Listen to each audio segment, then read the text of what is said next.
रहमानिर्रहीम। अस्सलाम वालेकुम। इस वीडियो में मैं आज आपको ENG 201 की असाइनमेंट नंबर 1 फॉल 2021 का जो सलूशन है वो बताऊंगा।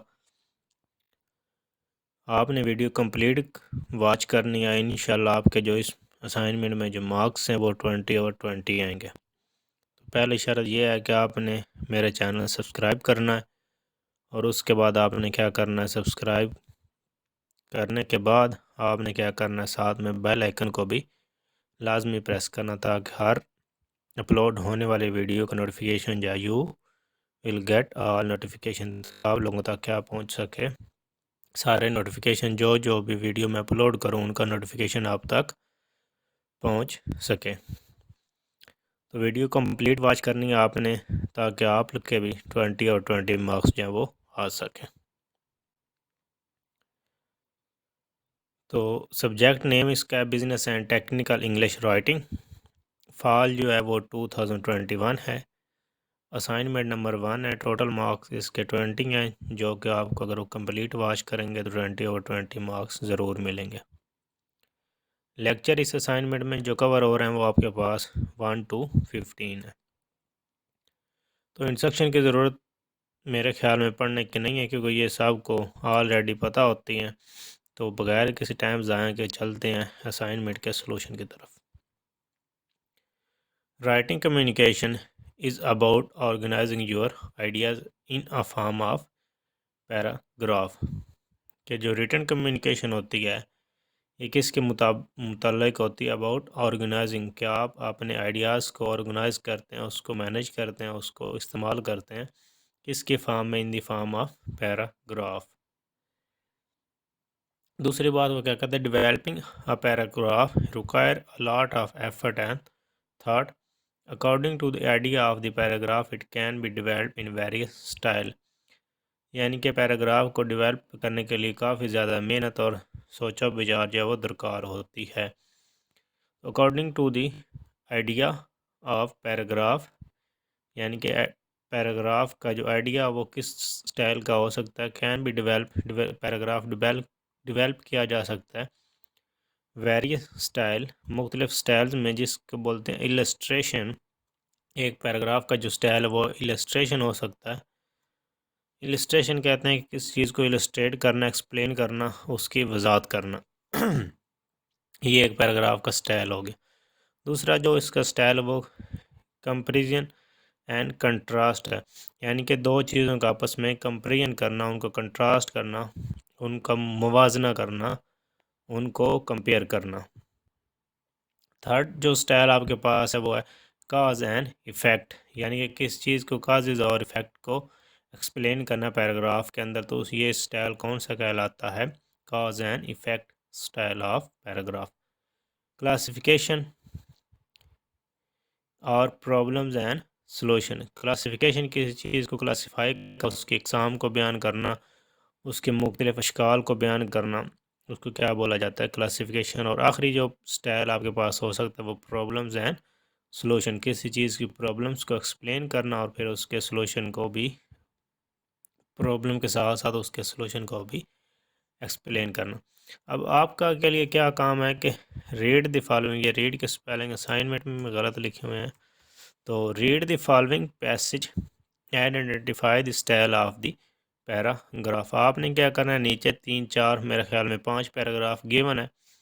तो आपने सबको अच्छी तरह से रीड करना है और आपने बताना है कि ये जो आपने स्टाइल पढ़े हैं, 5 स्टाइल, एक illustration, comparison and contrast, cause and effect, classification और प्रॉब्लम एंड सॉल्यूशन, कि ये जो पैराग्राफ है इनमें से किसके साथ लिंक करते हैं।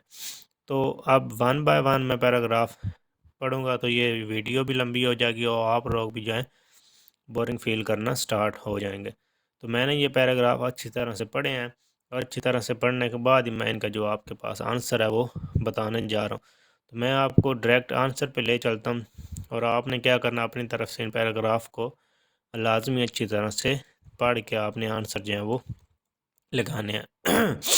तो इलस्ट्रेट इसमें पैराग्राफ में जो है ना वो किसी चीज़ वजाहत की जा रही किसके बारे में, लेसरस जो रेसलर होते हैं उनके बारे में।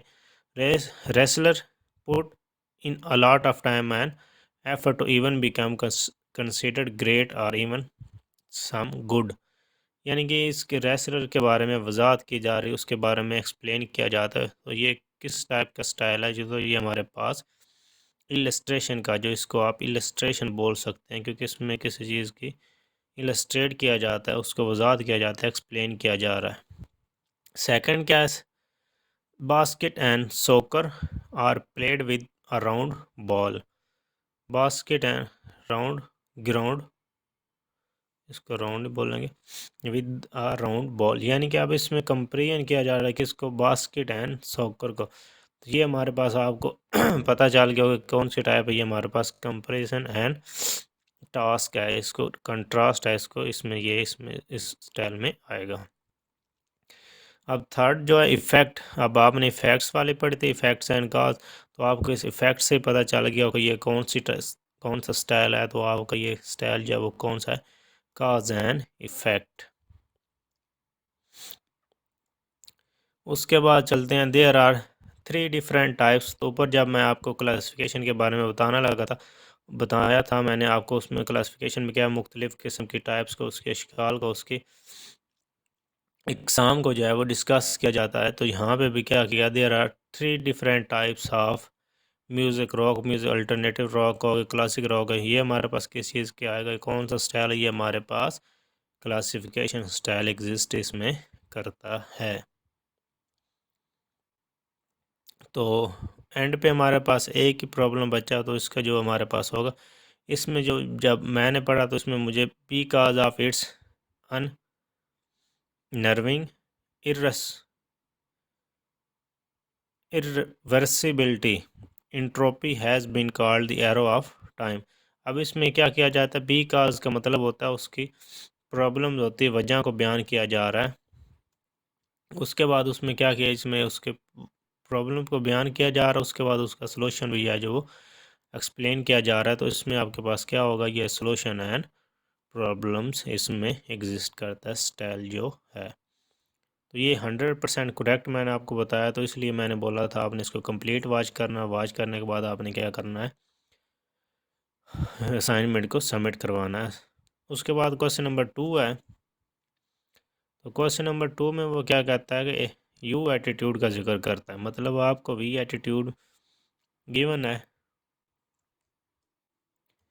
और आपने उसको क्या करना है, चेंज करना है यू एटीट्यूड में। तो ये इन्होंने सारे क्या हुए हैं, वेबसाइट से उठाए हुए हैं। मैं आपको बताऊंगा इंशाल्लाह 100% वो आंसर जब आपको पास करेक्ट होगा, और आपको वेबसाइट का नेम भी बताऊंगा कि उन्होंने कहाँ से ये उठाए हुए हैं, ये पे जो सेंटेंस हैं। वो करता है क्या, क्या इफेक्ट कहता है क्या, effective writers make the audience believe that the most important person in their happen.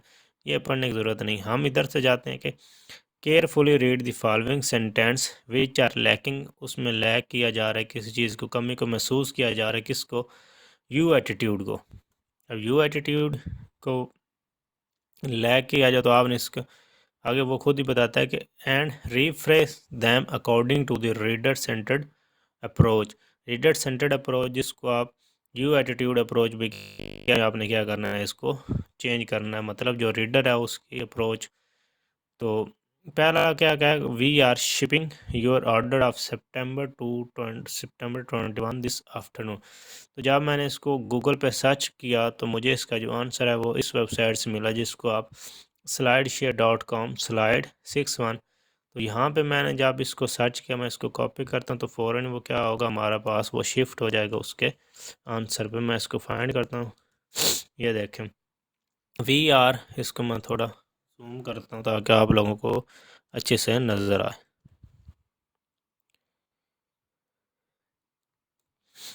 ये देखें वही सेम हमारे पास जो आपके पास असाइनमेंट है, we are shipping your order of September 21 this afternoon. तो ये हमारे पास लैकिंग था इसमें यू एटीट्यूड का, तो इसके बेटर जो अच्छा है वो क्या बनेगा, जो हमारे पास यू एटीट्यूड है।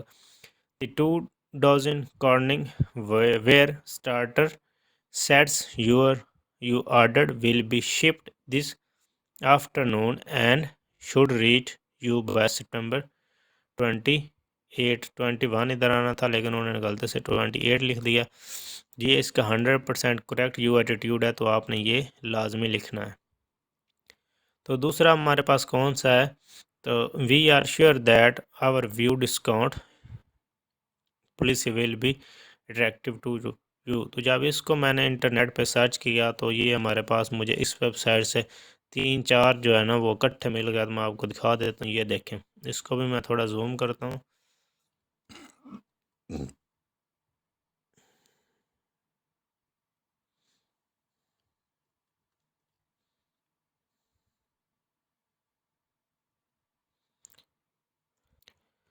तो ये अब आपको अच्छी तरह से नज़र आ रहा होगा।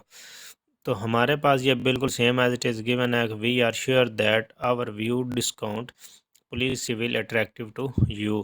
तो इसका जो हमारे पास यू एटीट्यूड बनेगा वो ये बनेगा, you will surely appreciate new discount policy. तो ये बिल्कुल इसका 100% करेक्ट आंसर है। तो आपने यही लिखना है, कोई और आपने नहीं लिखना। बेशक आपके पास जो कॉपी पेस्ट वाला मसला है वो आता है, क्योंकि उन्होंने सिर्फ एक लाइन का आंसर है, इसमें कॉपी पेस्ट वो क्या फाइंड करेंगे। तो इस तरह आपने कॉपी पेस्ट वाले मसले से परेशान नहीं होना। थ्योरी जो ज़्यादा पैराग्राफ्स होते हैं उसमें हमारे पास प्लेजरिज्म का मसला आता है। ये एक लाइन वाले आंसर जो होते हैं इसमें हमारे पास प्लेजरिज्म का मसला जो है वो नहीं आता। तो नेक्स्ट जो हमारे पास है, I am happy to hear that. ये भी उन्होंने इस वेबसाइट से उठाया हुआ है। मैं इसको बिल्कुल एज इट इज़ कॉपी करता हूँ। यहाँ पे आप देख सकते हैं कि ये आपके पास आ गया, I am happy to hear that you have selected our firms. तो इसका यू एटीट्यूड क्या बनेगा, thank you for giving us the opportunity to serve you. ये इसका 100% करेक्ट यू एटीट्यूड में है, तो आपने इसको यही बनाना है। तो हमारे पास जो लास्ट वन है वो क्या था हमारे पास, देख लेते हैं कि our company will give you 10% discount. तो यहाँ पे उन्होंने छोटी सी एक चेंजिंग की थी। इस वेबसाइट पे उन्होंने दिया हुआ है कि I will give you 10% discount. तो आई हो या वी हो, तो उन उसका जो है हमारे पास यू एटीट्यूड एक ही बनेगा। तो उसका ये बनेगा, you can get 10%, you can get 10% discount. तो इसका ये भी हमारे पास जो लास्ट वन है इसका 100% करेक्ट आंसर है। तो आपने यही लिखना। उम्मीद करता हूँ आपको असाइनमेंट की समझ आएगी होगी। इसके आंसर जो हैं वो मैंने 100% करेक्ट आपको बताए हैं। तो आपने यही आंसर अपनी असाइनमेंट में लिखने हैं और आपने क्या करना है, 20 और 20 मार्क्स जो हैं वो हासिल करने हैं।